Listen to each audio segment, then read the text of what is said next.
absolutely breaking news coming from Twitter. Elon Musk just released the Twitter files regarding massive censorship, along with what happened with Hunter Biden's laptop. Justin. Absolutely. And in addition, don't forget, Musk earlier this week tweeted that Twitter had directly interfered in elections. Quick rundown of where we're at right now. The Dems are pretty much the only party throwing money at Twitter.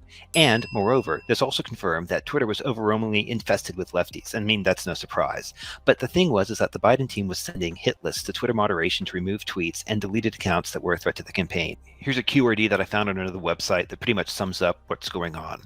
Pretty much, the Dems were the only party throwing money at Twitter. Number 3, Biden's team were sending hit lists to Twitter moderators to remove tweets and deleted accounts that were a threat to the campaign, and Twitter happily complied. Now, I should also note, too, that the GOP and the Trump administration sent over a few requests, but the requests that I've seen, and I don't know if this is by all means the entirety of the request, were more so along the lines of, hey, listen, we had a Trump, PR staffer retweet an article in the New York Post or the New York Times or whatever, right? And subsequently, they're frozen out of their account. What the hell? And so I see that reaching out as much more innocuous than reaching out saying, hey, listen, we want a story suppressed. But that's just my take. Anyways, Twitter went to great lengths to censor the laptop story, even blocking it via direct messages and giving warnings to people who search for it on Twitter. And what's interesting on this front is that, as it was reported to me, the features, even though Twitter has the ability to do this, they only developed this feature and theoretically use this feature to deal with questionable content involving minors. Anyways, whatever. Yeah, the last time I checked, child porn did not consist of the current president's son doing cocaine off hookers' assholes. But, well, we certainly hope it does not. Let me just kind of say that. We hope but that would be a not. concern for much worse censorship if. Yeah, let's not get ahead of ourselves. But besides the point, this is massive. Basically, what these files were showing is there was complete corruption going on of blatant, openly trying to censor the Hunter Biden story, which was right around election time. Yeah, let me put some more meat on that bone too. So basically, when they first started censoring this, people reached out to Twitter, and you could even tell like Twitter didn't quite know what was going on, and you could tell that it's almost like once they started down the path, it was almost too hard for them to jump off. Anyways, when a query was made to Twitter, it was basically due to the fact that Twitter said, okay, we have this policy that we're not going to disseminate hacked data. But then again, this was put in the question of, I think someone even referenced the New York Times court case that went to the Supreme Court saying, well, wait a minute, if Twitter wasn't actually doing the hacking, or this is the context of the New York Times actually doing the hacking, what the hell is going on here? Because as other people noted, mainly Scott Adams, like, well, listen, if we have the son of a potential president of the United States who's been compromised, then that's problematic for I mean, this goes beyond just partisan. This is like national security. I mean, like, wait a minute, because if you can exert pain or whatever or control through someone's son, and just to be completely fair to Biden, like I do not have a son or a daughter myself, but my point is that even if I was in a position of power, I certainly understand that even if I was trying to do a good job, it would be very hard for me to do that good job for, let's say, the good of the country, if I knew that doing that good job or doing the right thing would be harmful or somehow compromise, someone I cared very deeply about. I mean, that's a horrible position to put someone in. And my point is, I'm not trying to take something away from Biden on this regard, but nonetheless, this is a very important dynamic that needs to be addressed. And if there is an issue, it needs to be addressed before the election, because that way you can let the wound air out. But anyways, again, let's not get it. Yeah, that's not what was happening. It was literally, they were just openly trying to suppress it. I mean, it gets much worse than this, because this is kind of the files that he showed us. They were in part one of whatever's going to come. But just think about this. Let's say there was the biggest social media company, and the presidential campaign was coming and openly telling them what they can and cannot have on their platform. That is against every single free speech act in the world. What is the First Amendment? And that gets to this quote that we were about to read. Oh yeah, actually, before we get to that quote, because that's really kind of the money shot from this entire thing. There's two other points of context to add into that. One of, at least from what I've seen, one of the central, I don't want to say villains, but problem children, this entire thing is I can't say her name. It's that Indian chick who was fired. I think she was Twitter's chief legal, Vijay Gadde or whatever. We can put a picture of her up. There's a smug picture of her. She was the one that basically, I guess, gave the okay to ban Trump, and Elon promptly fired her like soon after takeover. But anyways, my point is that she was the one that seemed to initiate. What do I say in my notes here? A back and forth between Gade and the former safety chief, Yoel Roth, transpired. Roth was confused as to why this was happening. That is, the suppression of the Hunter Biden laptop story. And he knew that Twitter was going to need a good excuse as to the why, because the hacked data answer wasn't going to stick. Anyways, in the email chain, and this is, Josh, you want to put it back on the screen, you see the back and forth emails. And this is basically, corporate not quite knowing what's going on. In other words, they want to do something, but they just can't get caught looking like they want to do something. So essentially, they need a fall excuse in order to justify this. Anyways, so Brandon Borman at the time was the VP of Global Comms at Twitter, and there's this back and forth going on. So Josh, if you go to the next one too, you see a communication with the Deputy General Counsel, Jim Baker, going back. And like, again, I've never really worked this high in a large tech company before, but like my gut feeling is that this is basically the executive team saying, okay, well, listen, if we're going to do, or personally, we want to do this. But if we want to do this and not get crucified for doing it, we've got to have a really damn good excuse. And as we just mentioned a little earlier, we can't share hacked information. That's not a good enough excuse.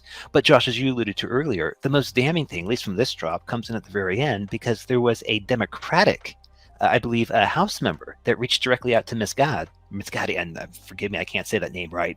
Anyways, so there's a report that went out to Twitter that basically said the Democrats, meanwhile, complained that the companies are inept, companies being big tech. They let conservatives muddy the water and make the Biden campaign look corrupt, even though Biden is innocent.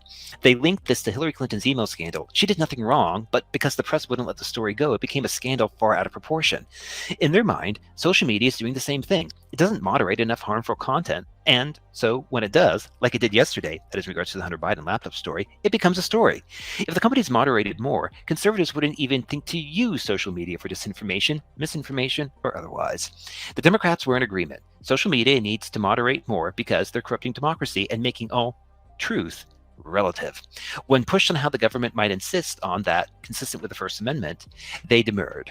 The First Amendment is not absolute, or so the argument goes. And that's just chilling. Again, remember, this was the executive team, this is high-level leadership at Twitter, basically saying, again, the town square, free speech, and who I would also like to add is enjoying Section 230 immunity, which means they're not supposed to take an editorial stance one way or the other, basically doing everything that they shouldn't be doing. What's really chilling, though, is they're saying that the First Amendment is out the window, which for everyone who doesn't know.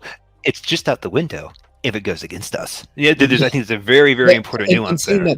That truth is singular. There is no other truth but the one that we perceive. It is the definition of a closed American mind, going back to Alan Bloom. They can't even perceive thoughts that goes against the narrative as being a fictional there can't be even the slightest bit of truth in any of it. And since it's complete conspiracy theory, that's just as bad as child porn. Why would we wouldn't have child porn on Twitter? So why would we have this nonsense of disinformation? Because disinformation is fueling these conspiracy theorists, and they're just wrong. So why would we have that on our app when it should just be completely blocked out? I mean, the way that these people think goes against any human nature of any sort of curiosity. Like, it is literally just a walking NPC that is programmed to think a certain way, and they will never get off course. They have one line of vision, and that is it forever. It's the old quote. These people do not care about what the truth. Rather, they ask, what will others be? Will others be okay with me thinking this is true? And essentially, they self-censor themselves. Very bad situation. Oftentimes, the real talk, because we made a video about Section 230, which gives these social media platforms immunity because they do not provide a bias towards any political view. But what we see here, this is going directly against 230. Would that make them liable for being sued against any sort of discrimination? I mean, against favoring a particular political view? So that is an answer for the lawyers, but I will note we did not go through the entire exchange that was put out today, but Section 230 came up specifically saying if we Twitter, continue to walk down this, we are running the risk of torpedoing our own Section 230. So it definitely came up on the radar. As far as the specifics, you have to And defer that to would a make lawyer. them liable to being sued for literally everything. I mean, at that point. Right. So it basically says that, listen, if they're going to actually try to actively moderate and curate, then they are responsible for what they put up versus just being a neutral Yeah, platform. and by responsible, let's say this is the first of many. This was talking about the Hunter Biden laptop and others. Let's say they did this same censorship against a certain disease and a certain medicine that came out. And since, as these people just showed us, that they have one line of vision and they are correct, and there is no possible way that their view will ever be wrong, so they have to censor everything. What if they were censoring stuff relative to medications that we've talked about in the past?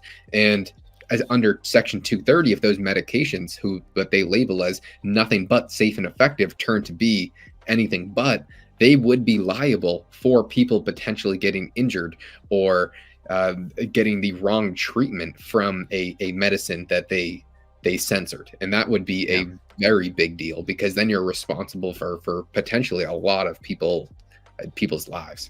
Yeah, and Lord knows you're not going to get anything of the manufacturer. Those guys already have immunity. Lastly, I'll note this. For the past 6 years, the left has accused the right of being a conspiracy theorist.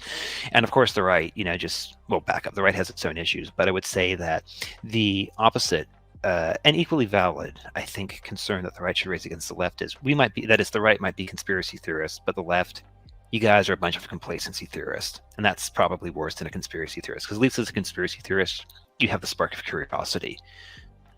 I see most people on the right complacency theorists as well, just on the other side. I mean, they say anything that the left says as complete jargon. They'll never put it into consideration, and they're right 100% of the time. I mean, they do the exact same thing the left does, except they're not in control of everything. So, I mean, if they were, I just think it would be the complete opposite. They would, if the right was in control of all the social media and everything of the alike, then I would just assume they would do the exact same thing the left is doing.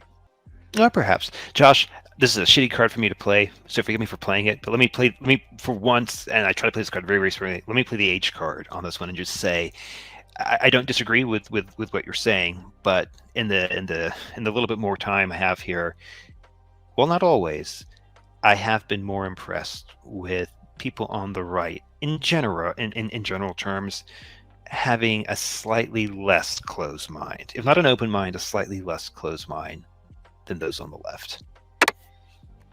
We'll see. Thank you, guys. We'll see you in the next one.